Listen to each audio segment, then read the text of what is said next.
अस्सलामुअलैकुम। आज मैं आप लोगों को बताऊंगी कि हमने फार्माकोलॉजी को किस तरह से पढ़ना है। ठीक है, फार्माकोलॉजी में हम क्या पढ़ते हैं, किस तरह से पढ़ते हैं। सब हमें डराते होते हैं कि यार फार्माकोलॉजी बहुत टफ़ है, ये है वो है वो है। टफ़ नहीं होती। मैं ये कहूँगी कि फार्माकोलॉजी बहुत ज़्यादा वोलेटाइल है, भूल जाती है, टफ़ नहीं है। अगर आप गौर से पढ़ते हो तो दूसरी बार पढ़ोगे तो याद आ जाएगा। ठीक है, उसके लिए जो हम बुक्स फॉलो करते हैं, एक लिपिनकॉट करते हैं, एक कैटजन करते हैं। ठीक है, इसका फर्स्ट पेज मुझसे पढ़ गया है। ठीक है, तो आप लोग मेरी बुक्स वाली वीडियो में जाके इसका फर्स्ट पेज कोई देखना चाहे तो देख सकता है। ठीक है, तो जो है ये दो बुक्स है। अब मैं आपको बताऊंगी कि कौन से चैप्टर किस बुक से पढ़ना है और किस तरह से पढ़ना है, बट उससे पहले हमें ये पता होना चाहिए कि फार्माकोलॉजी होती क्या है।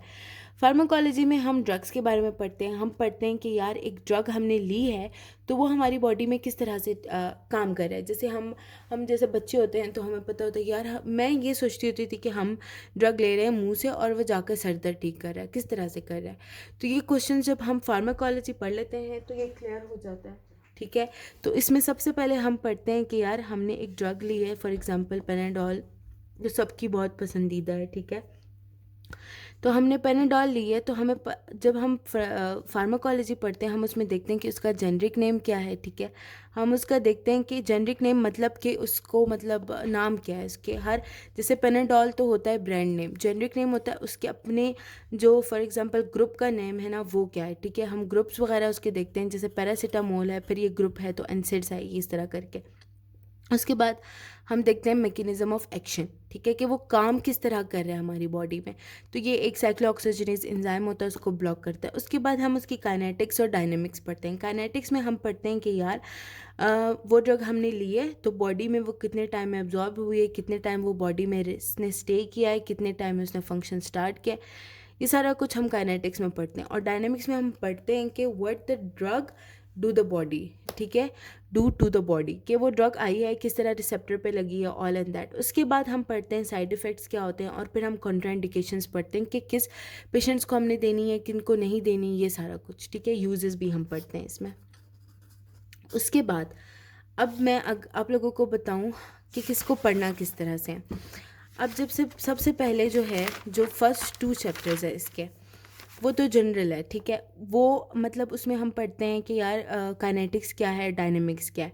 तो उसके लिए मैं प्रेफर करूँगी कि लिपिनकॉर्ड से पढ़ा जाए। उसमें डिटेल लिखी हुई है बहुत अच्छी। कुछ ऐसे टॉपिक्स हैं जैसे स्पेयर रिसेप्टर वाले और कुछ 2-2-3 ग्राफ वो लिपिन से हो सकते हैं।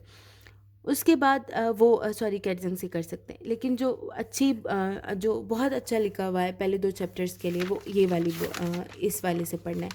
और पढ़ना उसी तरह है, पहले सारा पढ़ना है, उसके बाद मेन चीज़ें हाईलाइट करनी है।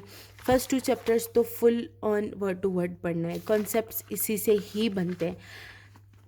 उसके बाद अब हमारे पास सिस्टम स्टार्ट होते हैं। पहले ऑटोनॉमिक नर्वस सिस्टम, सीएनएस है, कार्डियोवास्कुलर है। ठीक है, अब जैसे मैं आप लोग को दिखाऊं, ये देखें सीवीएस, एंडोक्राइन, कीमोथेरेपी के ड्रग्स, और उसके बाद फिर यहाँ पे कुछ स्पेसिफिक ड्रग्स है फिर यहाँ पे भी।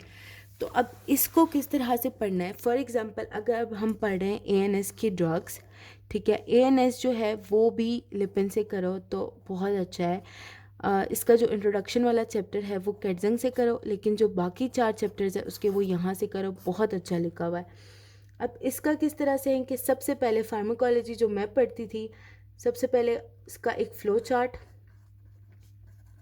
चार्ट क्यों बनाना है। फ़्लो चार्ट ताकि ड्रग्स का नाम याद रहे। ठीक है, हर ड्रग का नाम, हर ड्रग की क्लास, फॉर एग्जांपल हमने लिख दिया कि यार पहले हम पढ़ेंगे, ठीक है, अल्फ़ा ब्लॉकर्स कौन से, बीटा ब्लॉकर्स कौन से हैं। ठीक है, फिर हम अल्फ़ा में देखते हैं अल्फ़ा 1 के कौन से, अल्फ़ा 2 के कौन से हैं। ठीक है, इसी तरह बीटा 1 के कौन से, बीटा 2 के कौन से हैं। ठीक है, जब पहले जो पेज होगा फार्माकोलॉजी के नोट्स की, ज़्यादा से ज़्यादा 3 पेजेस में बनेंगे हर चैप्टर के।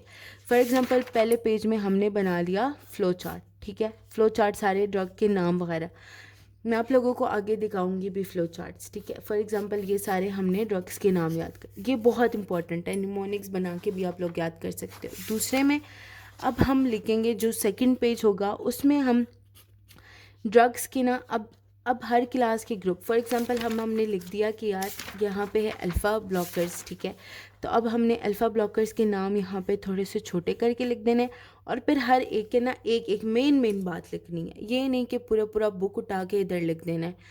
बात वो वाली बात जो भूलने वाली है और जो बहुत इंपॉर्टेंट बात है एमसीक्यू पॉइंट ऑफ व्यू से, ठीक है। तो इस तरह के ना नोट्स मैं बनाती थी। फिर साइड इफ़ेक्ट्स थोड़े से अलग पेन से ना इधर एक दो, क्योंकि देखो डायरिया नोज़िया वॉमिटिंग तो हर एक का है, ठीक है, वो तो लिखना ही नहीं है।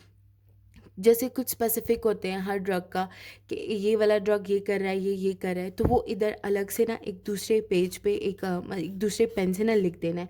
कोई और इम्पोर्टेंट पॉइंट है तो इधर, तो एक ड्रग को ज़्यादा से ज़्यादा 5 लाइन में कवर कर देना। यही होती है स्मार्ट स्टडी। ये नहीं होती कि आप बुक से पढ़ लो और फिर बुक को ही ला के पेजेस पे लिख दो, ठीक है। तो जैसे ये वाला चैप्टर है कोलिनर्जिक एंटागोनिस्ट वाला, इसकी क्लास, अब जैसे बुक में बहुत डिस्पर्स लिखी हुई होती है ड्रग्स, तो प्रॉपर क्लासिफिके अगर आप लोग इसका बना लेते हो ना, वो फ्लो चार्ट और शॉर्ट नोट, अब जैसे एट्रोपिन है, इसका एक्शन यहाँ से पढ़ लो, इधर बुक पे बना लो। मैं आप लोग को इस चैप्टर का दिखाती हूँ। जैसे आप लोग बना लो, जैसे मैंने ये देखे एड्रेनर्जिक का है, ठीक है, छोटे छोटे फंक्शंस यहाँ पे मैंने लिख दिए हैं। तो मैंने ये फंक्शंस के लिए मैंने यहाँ पे लिख दिया, लेकिन जो एमसीक्यू वाली बातें ना उसके लिए मैंने अलग। अब जैसे ये जो 3 ड्रग्स हैं ना, ये क्या कर रहे हैं, फर्स्ट डोज फिनोमेना कर रहे हैं, तो ये मैंने अलग से छोटा मोटा करके लिख दिया। ये इसका जो मेन पॉइंट है मैंने ये लिख दिया। इस तरह की ना छोटी छोटी बातें साइड नोट्स बना के ना लिख देनी है, अगर किसी ने नोट्स नहीं बनाने। अब जैसे ये है, इसका फंक्शन मैंने लिख दिया, इसका फंक्शन लिख दिया। इस तरह करके ना होती है स्मार्ट स्टडी, क्योंकि फार्माकोलॉजी जो होती है ये बहुत टाइम कंज्यूमिंग है। अब एंड पे ये टेबल्स है, ये आप लोग देख सकते हो। उसके अलावा मैं ये देखो, जैसे हर एक का मैंने नाम लिख दिया, आगे इसका साइड इफ़ेक्ट लिख दिया, ठीक है, फंक्शन लिख दिया, ये कर रहा है, ये कर रहा है, ठीक है। तो ये इस तरह करके भी आप लोग अपने बुक पे बना सकते हो। जो नोट्स नहीं बनाना चाहता, जो नोट्स बनाना चाहता है वो 3 पेजेस में नोट्स बना ले, ठीक है। सो और कैटजंग से पढ़ने का तरीका उसी तरह है जैसे मैं पहले बता चुकी हूँ इंट्रोडक्टरी लेक्चर में, कि आप लोग फॉर एग्ज़ाम्पल, अब जैसे ये है फ़्लो चार्ट, यहाँ से पढ़ लिया, ठीक है। नोट्स नहीं बनाने तो यहाँ से फ़्लो चार्ट पढ़ लो, यहाँ पे ये लिख दो, एक्स्ट्रा लेक्चर नोट से या किसी और बुक से पॉइंट्स मिले तो यहाँ पे यूँ करके लिख दो। तो ये सारी फार्माकोलॉजी इस तरह से होती है। और इसको याद करने का तरीका ये है कि ऑलमोस्ट हर वीक के बाद थोड़ा थोड़ा रिवाइज़ करना बहुत ज़रूरी है। आई होप इस वीडियो के साथ आप लोगों के सारे क्वेश्चंस के आंसर क्लियर हो। फिर भी कुछ समझ नहीं आता तो मुझसे पूछ ले। Thank you so much.